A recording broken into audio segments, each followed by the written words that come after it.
Welcome to the show, Robyn. Very excited to have you here. Thanks for inviting me. I'm happy to be here. Now, the reason that you're here is because we have a lovely lady in common, which is Primalista Rosie. Now, Primalista Rosie is based in Perth, and she told me about her amazing sister who lives in London, who does incredible things. And so I had to get you on the show to have a chat to you. So thanks for coming on. Yeah, absolutely. Look, I'm super excited about what she's been doing. And of course, that's because of you and what you've created. So we're all a big love fest, really, with each other. Everywhere. I love it. I love it. Yeah. So before we get into all about Robyn and your story, tell us what you had for breakfast. So this morning I had so just to give you some background information, it's currently 6:39 a.m. So this morning I had a green smoothie because I make them up in batches of 40 and I have them in the freezer. So that because I've got two little kids, I've got a 1.5-year-old and a 2.5-year-old. So I need to have something in the freezer at all times that is nutrient dense and ready to go. So I make them up in huge batches once a month or so. And then I can use them throughout the month for breakfast on the go or snacks if I need it. So they've got tons of greens, things like bok choy, things like chicory, and then ginger and mint and basil and a bit of pear and a date and some papaya and all kinds of things. It's, lots of ingredients in there. So that's what I had this morning. But I often have soup for breakfast. Actually, that's one of my favorite things. I prefer to have veggies, and something like a chicken soup is easy to batch prepare, and the kids actually love it as well. So I'm loving this batch. I'm loving this batching idea because you're a very successful businesswoman and you're a very successful mother. So it's the batching and doing little things like this, isn't it, that make it a lot easier, so that you're going to be nourishing yourself to be able to deal with all of the shiz that will come your way in your busy life. Exactly. I think they say that if you fail to prepare, you're preparing to fail. So I had to teach myself how to cook. It's been a process over the last decade. And once I had kids, the framework of that changed entirely. And again, so when I was so my first pregnancy went to 42 weeks. Yes. And at 41 weeks, I gave a lecture on my due date, right? I stood up and spoke to 200 people about traumatic brain injury literally on my 40-week due date. And because I knew it would go to 42 weeks. But anyway, at 41 weeks, once I'd finally finished work and relaxed and everything, I just with my big belly and everything, suddenly decided that no, I was going to prepare a month's worth of meals and smoothies and lactation smoothies. So I ordered because you're kind of crazy when you're pregnant. So I ordered a chest freezer and did a menu plan, and then literally me and my big belly spent 2 days chopping and preparing and cooking and making all these freezer meals. But honestly, that first month postpartum was so easy because all of my meals were done for, again, it was 40 days. It's easy to prepare things in batches of 4, so 40 days.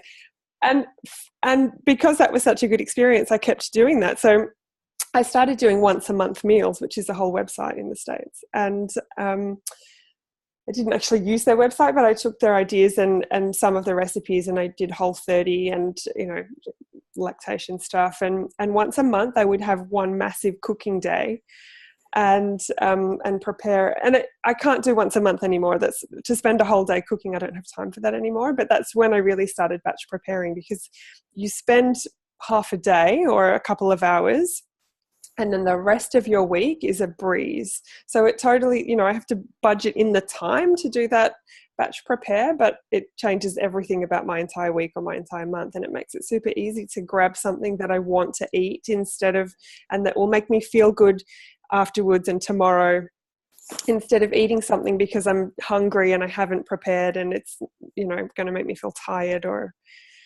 irritable later on. That's amazing. So it's really fun. Yeah. We could do a whole hour on batch cooking, but we won't. But just before we move on from that, but with your smoothies, are you just freezing the leaves and everything? You're not like whizzing them up and then freezing them?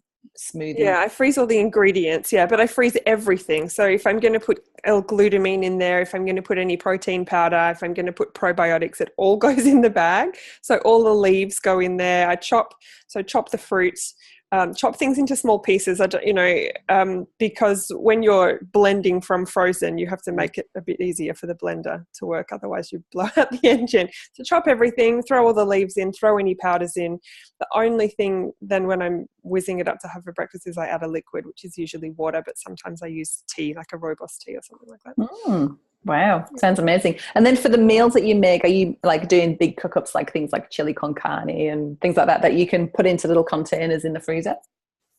I do that. So I do ragu a lot, like a bolognese kind of thing. I do soups and green curries and chili a lot, that kind of thing. But actually, so I've got an intern who's been working with me for the last month, and having somebody in the house, like observing what I actually do, she said to me one of the things that she's noticed that I do is I prepare ingredients, like I batch prepare ingredients rather than meals, so that I can throw things together at a little bit ad hoc, but I've got all the things that I need there to do that. So I roast chicken, and then I've got some chicken in the fridge and some chicken in the freezer. I roast veggies, and so I'll have veggies in the freezer and veggies in the fridge. And then if I want to, I can make a salad, I can make a casserole, I can make a hot dish, a cold dish. And I didn't even really understand that I did that. It was sort of an automatic thing. She pointed out to me that I batch prepare meals, but I also batch prepare ingredients.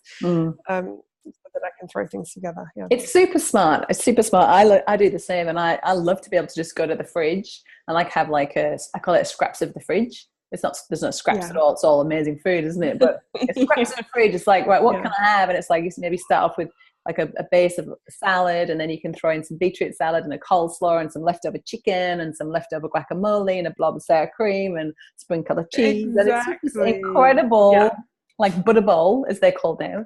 Scraps. I call it scraps of the fridge, but it's more marketable as a Instagram calls it butter bowl. Right? Yeah, scraps of the exactly. fridge. That's how I eat most of the time. Is that conglomeration meal? Yeah, I just realised that. Stripey. Are you getting blinded by the light? Yeah, because the light comes up in front of me. So I've got the blinds down, but they're open, so I'm stripy on your camera. But do you want to adjust them? No, you can adjust them. We don't want you to get blinded. For those of us watching on YouTube, you'll know what's going on. If you're listening to the audio, like, what are they on about? But it's sunrise in England. Well, actually, it's not sunrise because the sun rises at like 3 a.m. or something ridiculous this time of the year. Pretty early at the time of year. We don't have a lot of. Hang on. So if I pull the blinds up, then I won't be stripy, and I can just sit so it's not in my eyes. Can you see me properly? Yeah, but you've got like diamond shapes on your face. That's interesting. I like it. From the LED lighting on the window.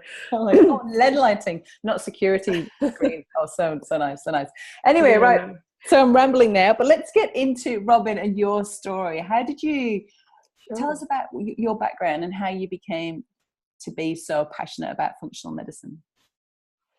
So I was a beauty therapist originally, and I went from beauty therapy into medical aesthetics. And so medical aesthetics was working with lasers and chemical peeling and working in a medical practice. And I was bored, actually, is the actual story. So I'd been doing that for 8 years, and I was super bored. I loved the job because it was connecting with people and having them tell me their stories, and being alone in a room with a woman for 2 hours, you have to talk about some stuff, and women connect, and I was able to ask really probing personal questions. So I loved that aspect of it, but I didn't have to turn my brain on apart from that. It was all heart-centered. So in my spare time at home after work, etc., I would read anything and everything. I've always been a voracious reader, but I picked up this book called The Molecules of Emotion. And it was written by a biochemist, and it was all about it was actually all about the communication systems in the body, how your immune system communicates, how your brain communicates to your body, and vice versa. And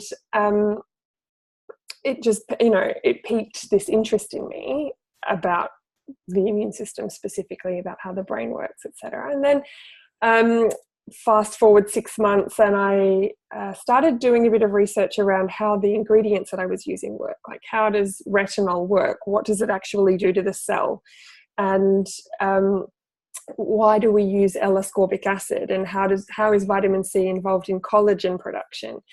And so as I was researching that, I read an article written by a nutritionist here in the UK, and he had a book. So then I read his book, and at the end of the book it says, well, I started this college. So then I enrolled at the college, and so it was a snowball, starting with a little article that I read on Google.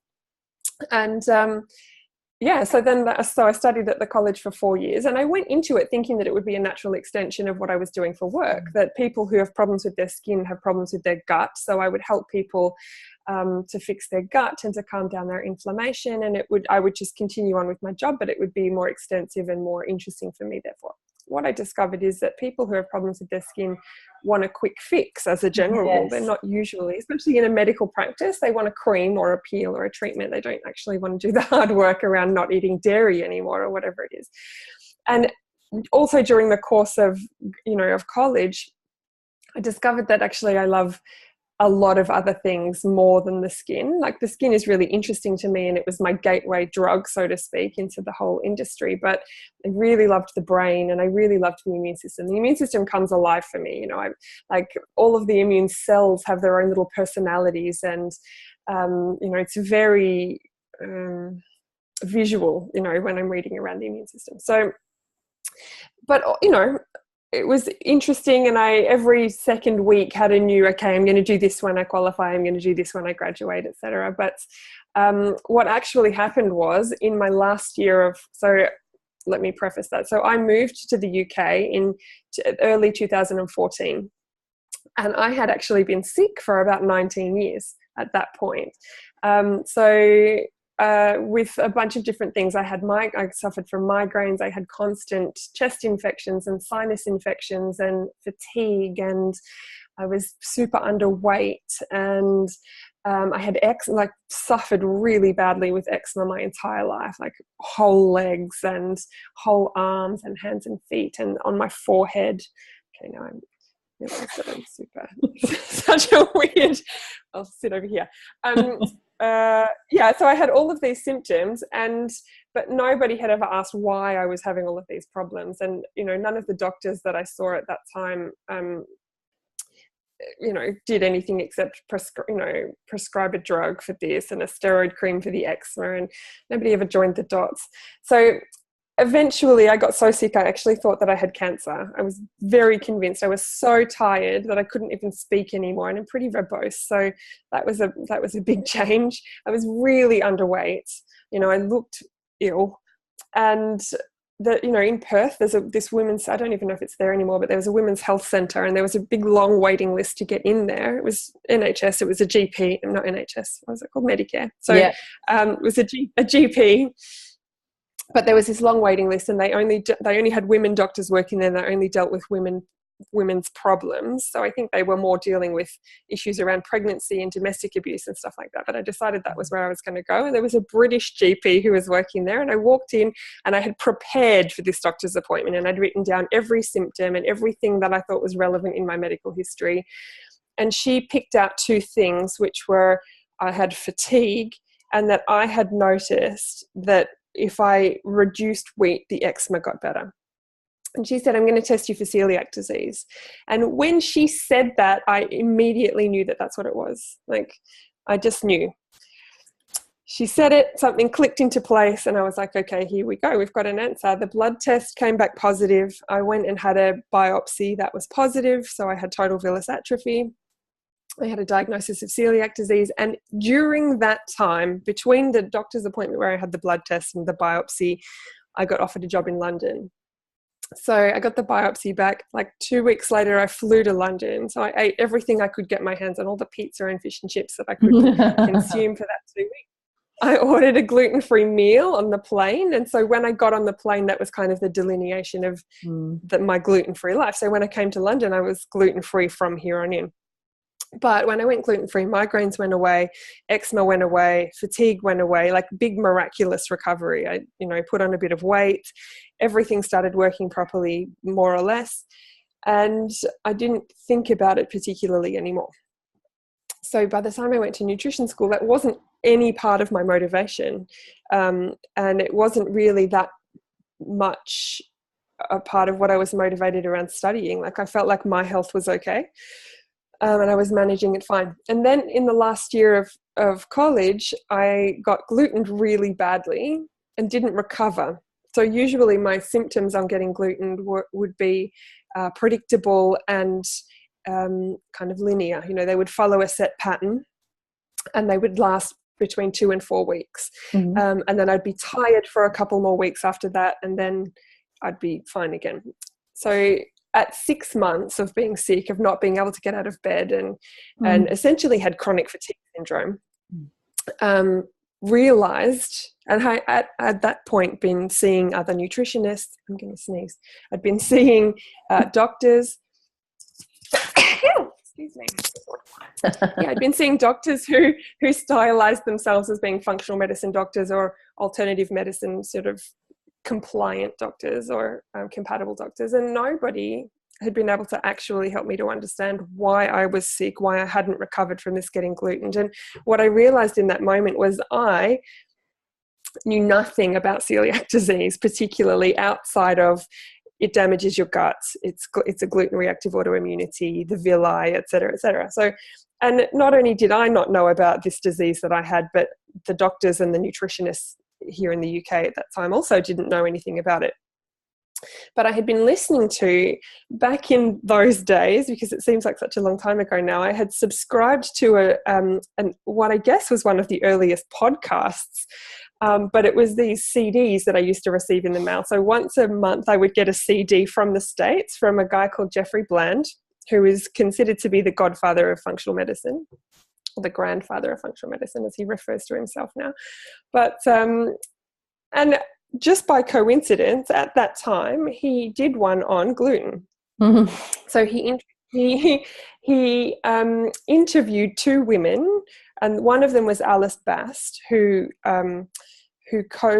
started a charity, a massive charity in the States around celiac disease awareness. And I can't even remember who the second one was. I listened to this CD and immediately understood, okay, I'm going to have to go to the States to find somebody who knows what they're talking about. And I think maybe I need to also study functional medicine myself. So that was 2010, 2011. I started flying to the States to study with the Institute for Functional Medicine. Because what they were talking about was the extraintestinal manifestations of celiac disease. So how celiac disease affects the body outside the gut. And that was what was totally missing from everybody's understanding. I never had gastrointestinal symptoms. The joke in my family was that I had this cast iron stomach. I didn't get cast sick. I ate everything and anything. Nothing ever upset my gut. I didn't have any of the diarrhea or constipation or bloating or zero gut symptoms at all. I only had neurological and skin and immune symptoms. And because of that, it didn't get diagnosed for such a long time. And because of that, nobody really understood what to do when something went wrong, because celiac disease is an autoimmune disease, and autoimmunity is a disease of the immune system, right? It's a deranged response of the immune system. So your gut, in celiac disease, your gut has a problem, but your gut is not the problem. With autoimmunity, and this can be true for thyroid disease, for Hashimoto's, for example, or for celiac disease, it's a little bit like if you saw a very angry man kicking a puppy in the streets. That puppy has a problem, but that puppy is not the problem. And until you do something about the angry man, which is your immune system, then you can give that puppy all of the perfect food you want, but it's going to continue to have a problem until you remove the angry man that's kicking it. So that's really what autoimmunity is. It's a problem with your immune system. And nobody had ever, I didn't understand it, and I hadn't done the work of correcting the systemic immune issues that I had. So from that experience and from basically healing myself and then starting to study more, I started reaching out in the UK here online to the different celiac forums and chat rooms and things like that. And what I realized was that there was this massive community of people who were really pretty sick, who had a diagnosis, who had gone gluten-free, who were really strict with the gluten-free diet, who only ate gluten-free foods, but gluten-free supermarket foods, gluten-free breads and, gluten-free pies and cakes and biscuits and, which are just chock full of hydrogenated fats and, revolting sugars and sweeteners. And I mean, they're gross, the ingredients in the gluten-free foods on the supermarket. And who hadn't addressed any other inflammatory reactions to foods, who hadn't addressed the immune system issues, who hadn't addressed inflammation in their body, and who were still suffering as a result of that. So I started reaching out to them, and that kind of expanded into working with people with autoimmune disease in general, not just people with celiac disease. And then I started finding that I was having people presenting in the clinic who couldn't get a diagnosis at all, right? They had this constellation of symptoms, but they didn't meet any of the diagnostic criteria for any of the usual things that, so they might have a diagnosis of something like IBS or fibromyalgia, which is it's a label that doctors, exactly, it's a label that doctors reach for when they don't have a real answer. And again, when you have a diagnosis, that in conventional medicine, that's the end of the road. Once you've got a diagnosis, then the two tools that conventional medicine have in their tool basket is a drug or a surgery. So once you've got a diagnosis, then the doctor will know which drug or which surgery is appropriate for you, and that's the path that you go down. It's kind of disease management. With functional medicine, the diagnosis, you don't need a diagnosis in order to start working towards getting better. And secondly, the diagnosis tells you about the symptoms, and it's the beginning of the process, not the end of the process. So then I started working with kind of complex cases and people who couldn't get a diagnosis and working backwards from there. So that's essentially how my business evolved. And that's kind of it, really. I then had a couple of kids into the mix. So had to sort of start to think a bit creatively about how to run a business and be a mum and do all of that kind of stuff all at the same time, which the answer to that is I work from home and I consult via Skype and Zoom, and I do sort of distance consulting instead of in clinic face-to-face consulting. And I found that was actually very good for the business because my patient population is people who are too sick to travel, or who are quite far flung. I can sit here in Sevenoaks and do a consultation with somebody in the Outer Hebrides if I need to, or in Holland or France or Australia. It's a wonderful time, for sick people like you and I to be able to, and it's funny you were talking about the CDs. That's like a fully relic pre-podcast day. They get CDs in the post, it's like hilarious. I know. It's hilarious. But, like now we're so lucky that we have all this information available. We've got these chat groups and these, Facebook groups where we can find other people and we can realize we're not going crazy. We're not dying of cancer. There is something wrong with us, but we're not on our own, and we can do something to reclaim our health, just like you've done, Robyn. And what I'd like to find out a bit more is what did you actually do to heal yourself? I know we've already dismissed the gluten-free Doritos as a healthy option to go the GF route. Yeah. But what did you personally do to really to heal yourself? So two of the most important things that I personally did was I identified other food reactions that I was having. And that was I guess I did 4 things for myself at that time. So I identified other food reactions. So I was having a really, really big inflammatory reactions to egg at that time. And it was actually eggs and corn and I think tapioca, which is it's actually fairly common ingredient in gluten-free foods.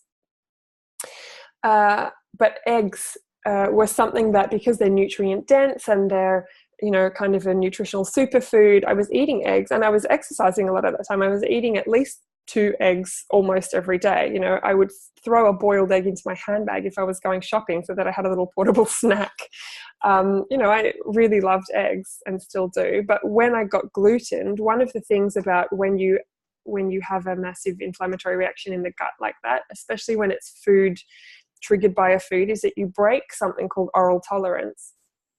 And oral tolerance is a feature of your immune system that, because food is, so the gut is the biggest interface between our environment and our body. Okay, so your gut is actually technically outside the body. Humans are a donut. Okay, we're a solid core.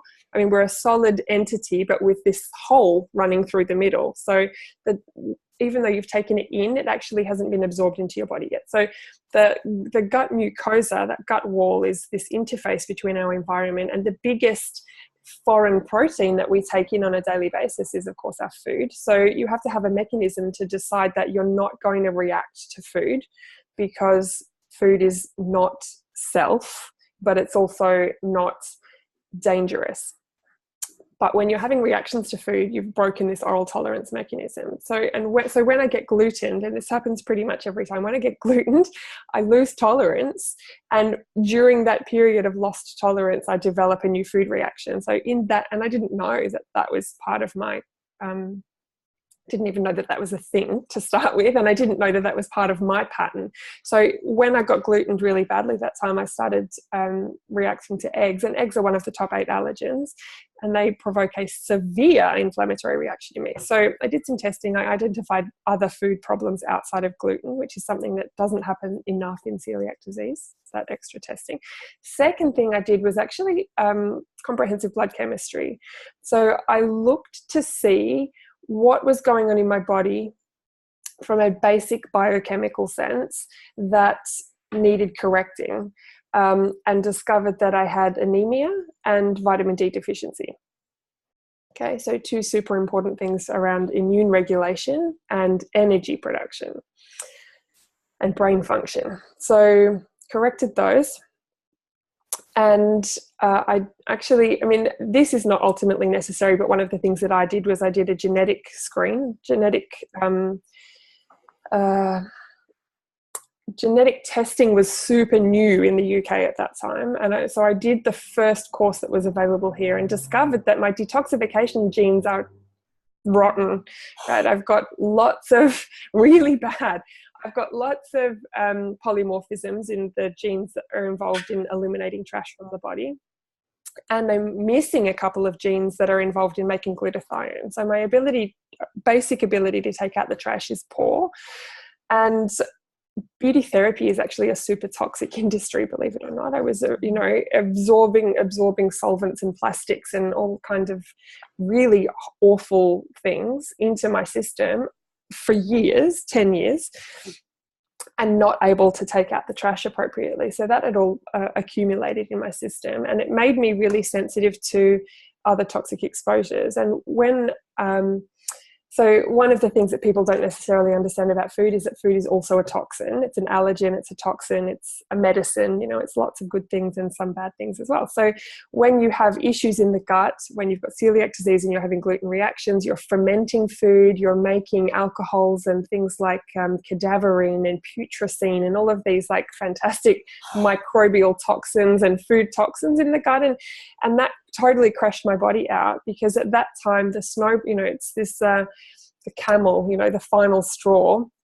So I'd been accumulating all of this stuff for all of that time, and then that final exposure plus the inflammatory reactions to foods plus the anemia and things like that, it had all kind of accumulated to take the rug out from under my feet. So identifying that was a problem, and supporting my liver and supporting detoxification and supporting elimination from my body of things was a really big part of that for me as well. So that's what I did. But of course, foundational to all of that was food. I had to make sure that I was eating the right kinds of foods, but also eating enough, because just eating veggies and eating I don't know what it is in Australia, but over here it's 5 a day. So the recommendation from the government is to eat 5 servings of fruit and veg a day, and one of those can be apple juice if you want it to be, right? So totally inadequate. So for me, really, because my history is so long, it's more like 10 to 15 servings of veg per day. without any, that's just the veg. So making sure that I was eating enough, that my body had the tools that it needed to repair and recover. And then, of course, I was also using some nutritional supplements, vitamin D, glutamine. Glutamine was a big one for me because it helps repair muscle, it helps to repair the gut, it helps to create energy. So that was very, very helpful for me at that time. I can't remember what else I was taking. I take a lot of stuff. You can probably see I've got lots of little bottles on the shelf behind me. So I dip in and out as I need to, but that was how I healed. Yeah. Awesome, very inspiring. And can you just give us a bit of an idea about when you talk about inflammatory response to food, what does that look like? Can you give us some of the symptoms? So people are thinking, how would I know if I was allergic to eggs? Are there any kind of like telltale signs that people can look out for? Yes. So first of all, there is three primary ways that food can be inflammatory, right? So you can be having an antibody reaction where the reaction is specific. So, for example, when I eat gluten or when I eat eggs, I make a very high volume of antibodies. And an antibody is a flag that tells your immune system to attack. So it's a specific response.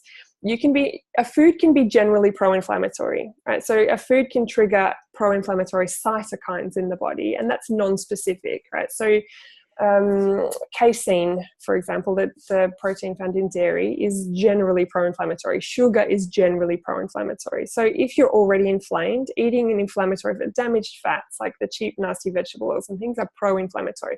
So if you're already inflamed, you can be throwing fuel on the fire with those kind of inflammatory foods.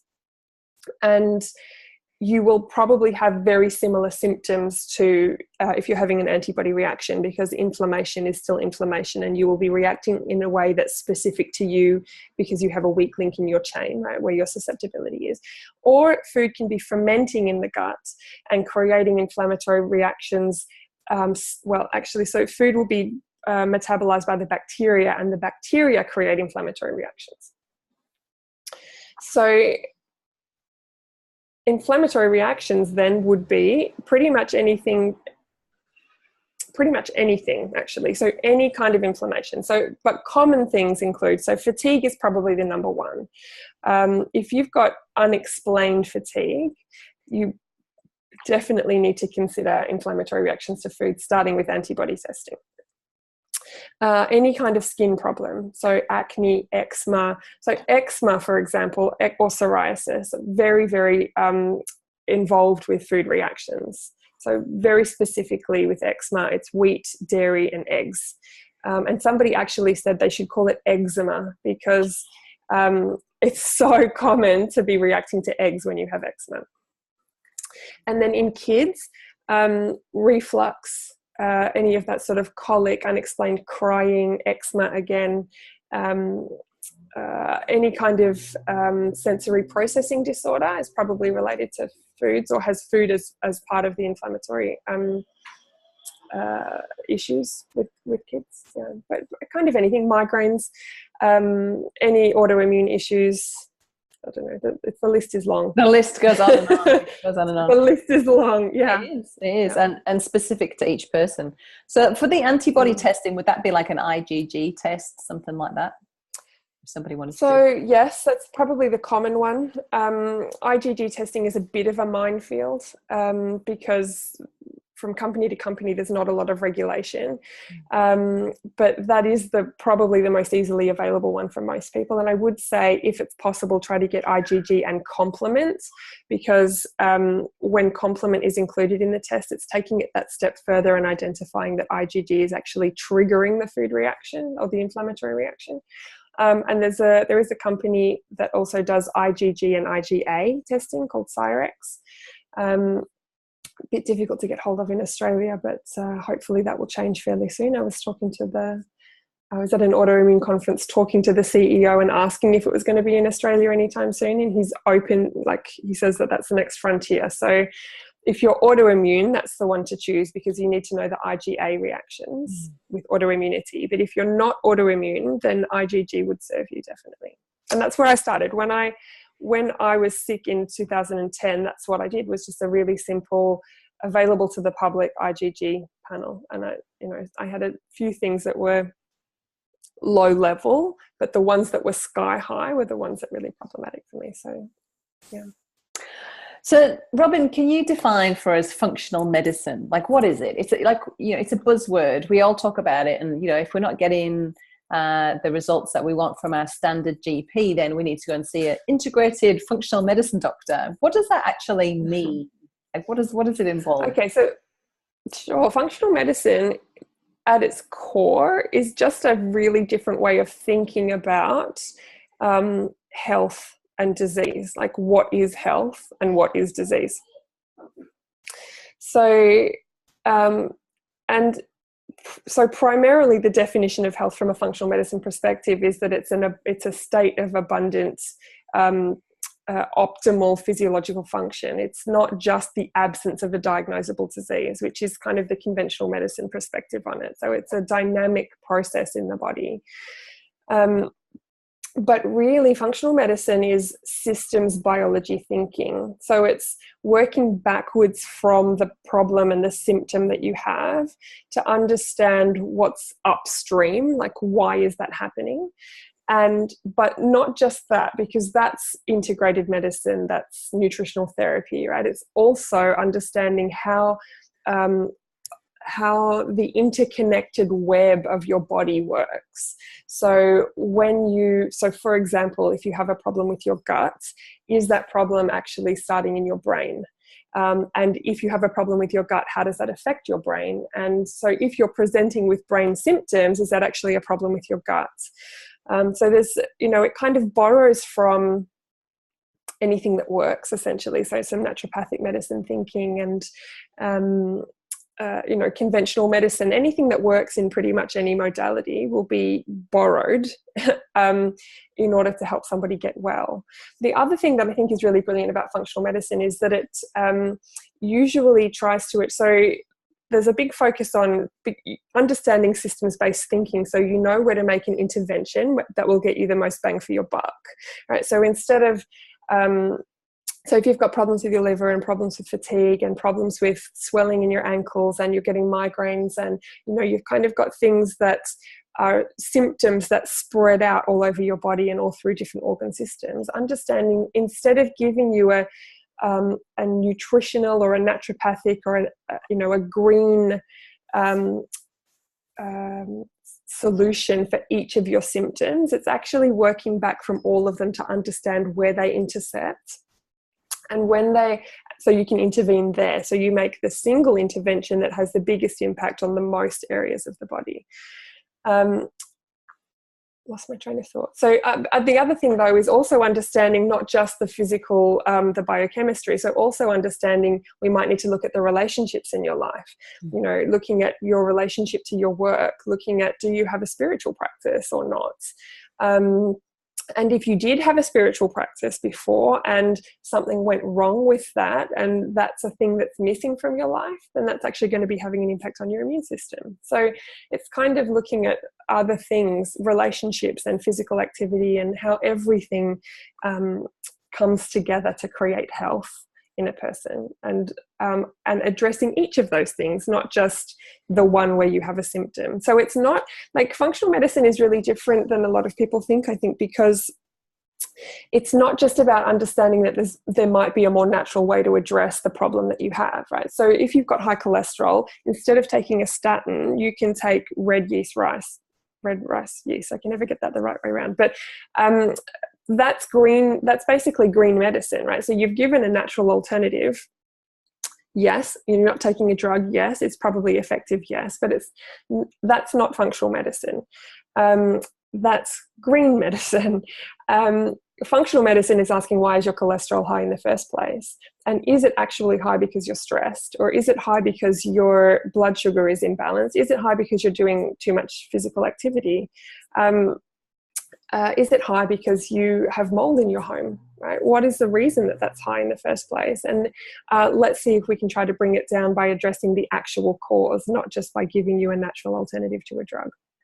It's kind of long-winded, I guess. That's a very good description. No, I really like that. You've described that really, really well. And I think that, it's completely the opposite to what your clients were coming to for you in the beauty therapy days when, you know, you said they just wanted that quick fix. Anything functional medicine it's going to be a journey. It's not like you're going to go and see a functional medicine practitioner and they're going to heal you in one session. You know, it's going to take a lot of unpacking and assessing and moving forward. So I think when any of us come to look at this healing journey, we need to really be thinking of it in terms of the rest of our lives, or at least 2 to 5 years to be making sure to see things happen. Yeah. Do you have any case studies from your clients, obviously don't mention any names, that you would particularly like to share with us today? Sure, that's a great question. So one of my probably one of the first one that springs to mind is a case. I've got lots. You know, my patients have been the place where I've learned the most. It's medical school in practice kind of thing, you know. So I've got tons of really interesting cases, and one of the best things about working with complex cases is that the stories that they tell me are fascinating. You know, their health journey is fascinating and inspiring. So I have lots, but there is one specifically who I've taught a couple of times. It's actually the one that I presented when I was 40 weeks pregnant, but you know, her story wasn't finished at that time, but we'd come far enough forward for me to start talking about it. And she doesn't mind if I talk about her. So her name's Zoe. I can mention her by name. She was 16 when I started working with her. She's, I think, 19 now. And when she ended up in my clinic / on my Skype, she'd been sick for 3 years. So when she was 13, she had been at school and she was running around playing hockey as part of phys ed. And she'd tripped over, and on the way down, she'd hit her head on the hip bone of one of her classmates. And she actually got a concussion, but that wasn't diagnosed at that time. So she went down, she hit her head pretty hard, and she got up really wobbly, white as a sheet, not doing well, but she didn't actually pass out. And because she didn't pass out, they didn't send her to the nurse. So she just sat on the side for the rest of the class. And then her class after phys ed was music. And so she'd been playing the flute since she was very young. So she's pretty accomplished as a flutist. And it was her flute teacher who sort of the music teacher that fairly quickly identified that there was a problem because she couldn't play the flute in the way that she normally was able to.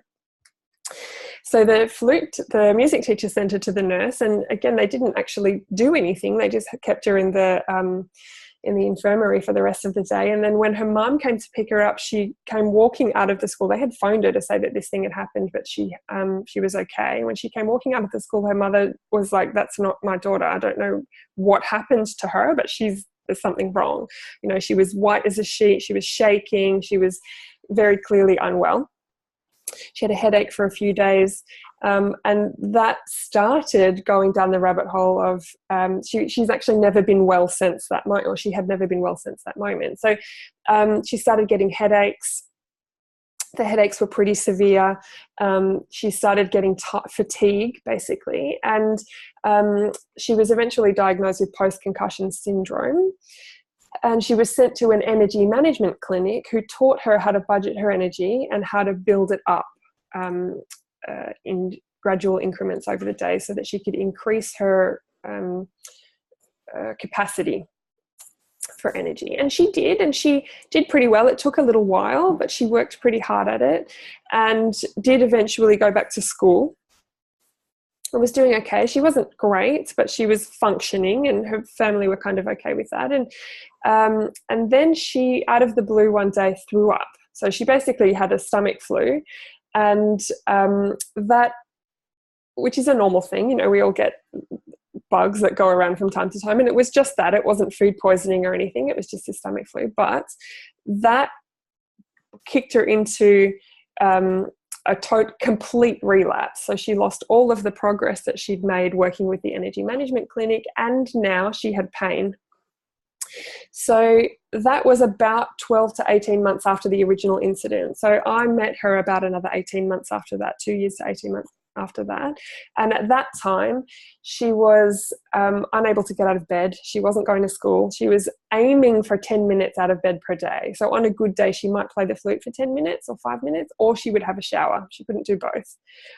She couldn't stand up. She was in so much pain in her guts that she couldn't stand up properly. And she would have several episodes per day of acute pain, where she got this kind of sharp stabbing pain in the abdomen that would have her shaking, crying, lying on the floor, white as a ghost,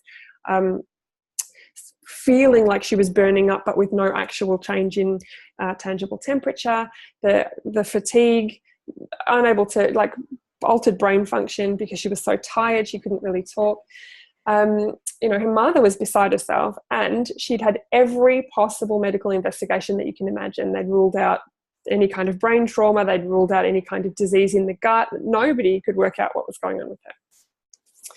So, and she was taking a ton of medication. So she was taking 2 of everything. So she was taking 2 over-the-counter pain meds. She was taking 2 prescription pain meds. Because the pain meds made her severely nauseated, she was taking 2 antiemetics, and she was also taking 2 laxatives. And even with taking the 2 laxatives at maximum dose multiple times, she was only moving her bowels once a week or so. Just no movement there whatsoever. So my thinking went like this: okay, this clearly started from that head injury. So let's look at that. What might that have had an effect? So head injury, concussion equals neurological inflammation. Neurological inflammation can damage the vagus nerve, which travels from the brain to the gut. So it's very possible that when she got that original injury, that the signals traveling from her brain to her gut slowed down and were now kind of ineffective. And the impact that would have is reduced digestion. She wouldn't have been making stomach acid appropriately. She wouldn't have been making digestive enzymes appropriately. And when you don't digest your food, it ferments and it kind of putrefies in the gut. Most importantly, your vagus nerve controls movements, muscle contractions, and movement of the gut and the bacteria through the digestive tract. So if you're not doing that, then it doesn't move along and it sits there and it ferments, and you change your microbial ecology in the guts, and you start making all of these toxins, some of which are mitochondrial toxins, which contribute to fatigue, some of which are alcohols, which create a hangover without the party. There's a ton of stuff that your gut can make in an unhealthy situation like that. And in her case, I think that's what happened. I think that's, we did some testing. We kind of confirmed she had raging SIBO. She wasn't moving her gut at all. She had we did gut testing and some nutrient testing and things like that, blood chemistry, but that was the focus. And also understanding that in order for that to happen, before she got the head injury in the first place, she already had symptoms of there being problems with her gut.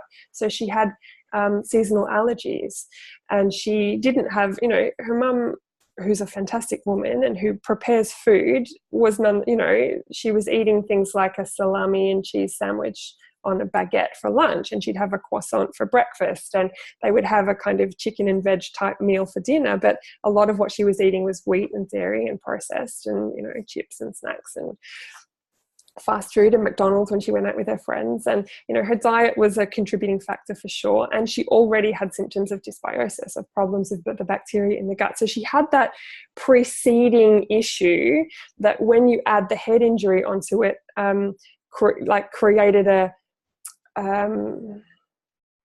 what would you call that? Like an accident waiting to happen, essentially, right? So then layered on top of the head injury, she had layered on top of those 2 things, but she functioned, right? It wasn't enough to tip her right over the edge. She had reduced function, she had fatigue, she had inflammation in her body, but it wasn't the thing that kicked her over. But it was a powder. What's that word? It's like a keg of powder, basically waiting for the spark. So when she got that gunpowder, a barrel of gunpowder, basically, an accident waiting to happen. So the trigger, the final nail in her, no, not nail in her coffin, that's a terrible analogy to use in this situation, but the the straw that broke the camel's back for her finally was the gut bug. Yeah, you know, so a simple bug that went around the school was the thing that tipped her right over the edge, because her body couldn't cope with anything else. And once she had that essentially infection in the gut, everything else just spilled over. So her gut was poisoning her body. So we changed everything about her diet. I started giving her exercises to do that helped to strengthen the vagus nerve by activating the brain. We used vitamin C to create an osmotic laxative to flush all of that basically compacted feces and microbial toxins, just to get it out of the body. And, you know, it's not like a colonic irrigation, which only works on the bowel. We had to flush her problems were actually in the small intestine. We had to flush her entire system. So we used vitamin C to do that. She did juicing. We had to support everything about her liver. We had to support her gallbladder, because that was all totally disordered from the head injury. Then we had to work on the brain, because once we kind of cleared the gut out a little bit, we'd come as far as we could with the gut, and we had to start rehabilitating the brain for her. So we did that. She took nutritional supplements. We tested her mitochondria. We supported her ability to make energy.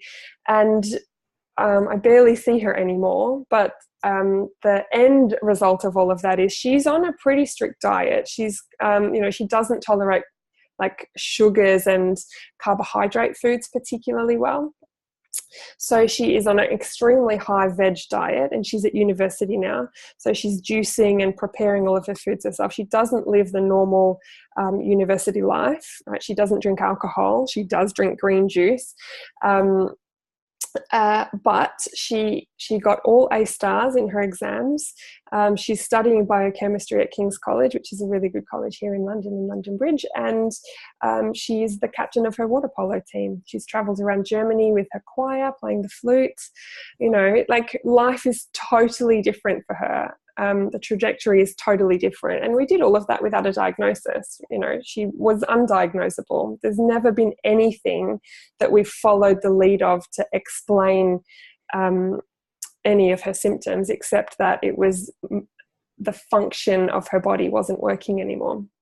So that is functional medicine. We worked out what needed to be removed because it was getting in the way of her body functioning, what needed to be replaced because it was needed for function, and what tissues needed to be repaired and rehabilitated, how to re-inoculate her guts, and how to rebalance her entire system so that she could be well. And that's, I mean... Go Zoe! I love that story. Go Zoe! Yeah. Thank you so much for sharing that story with us, because that's just, wow, I was like, you know, on the edge of my seat. Then what happened? And you know, I think so many of us can relate to having, you know, some of the precursor symptoms that Zoe had, you know, in the beginning, where she, you know, seasonal allergies. I'm thinking, you know, like we've all had certain things, and then, you know, maybe we've gone a bit further in our decades than Zoe did before everything came crashing down. But it's a wonderful story to hear, that no matter what happens, even if you're in bed completely riddled with pain and you're shaking and you can only get out of bed for 5 minutes a day to either A, play the flute, or B, have a shower, you couldn't possibly do both, to then go on. So Zoe, if you're listening, hopefully Robyn will share this, because you're famous in Australia now and the world.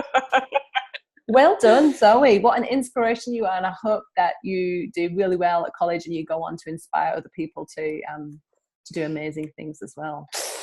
Thank you for that. And actually, share. That's good. Yeah, but another thing that's important to understand about Zoe is it was her family, right? So her family did this with her. You know, her mom was a superstar.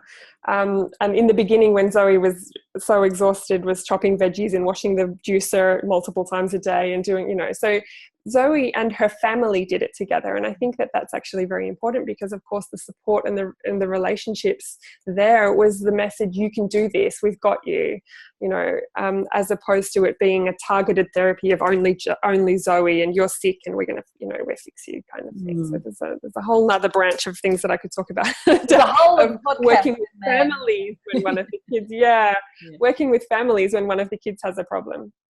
But yeah, Zoe, you are a champion. I am going to send this to you, so you are now famous in Australia, love. You are. Well done. As well as the UK. As well as the UK and the world. Awesome, awesome.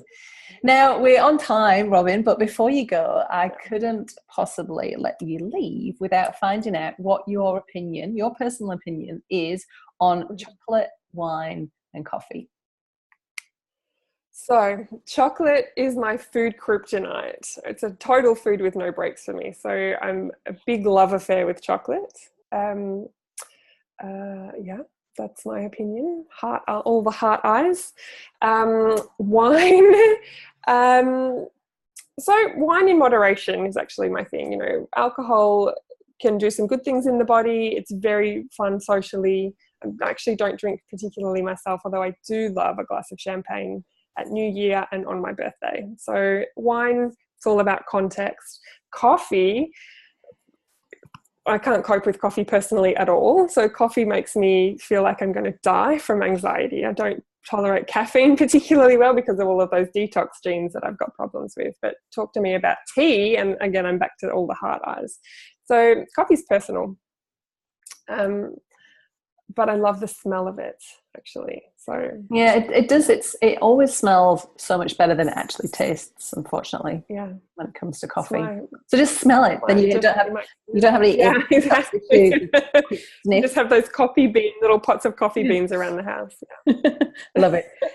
Now, Robyn, if people are listening to you and they're like, "Oh my God, I want to work with Robyn. I know she does Zoom calls, Skype calls across the world," how can they get in touch? So I have a website, which is www.robynpuglia.com, and Puglia is spelled Puglia, Robyn with a Y. That's probably the best place. But actually, I'm super active on Instagram, and I really love interacting with people on Instagram because it's actually a place where I share photos of my kids and, you know, photos of my meals. It's the most personal interaction with me that you can have online. And I like connecting with people there. So do follow me on Instagram, drop me a line and say hello. And if you make a positive comment about one of my kids, I'll love you forever. I do have a Facebook page where I share articles that I've written and, you know, things that are more interesting sort of in sound bites from a work perspective, from a health perspective, etc. So those are definitely the places to start. Awesome. Robyn, we'll put those in the show notes for everybody to be able to come and find you. And thank you so much for your time today and being on the show. Pleasure. Thanks very much for having me. And hello to all the Primalistas out there. Keep up the good work, you guys.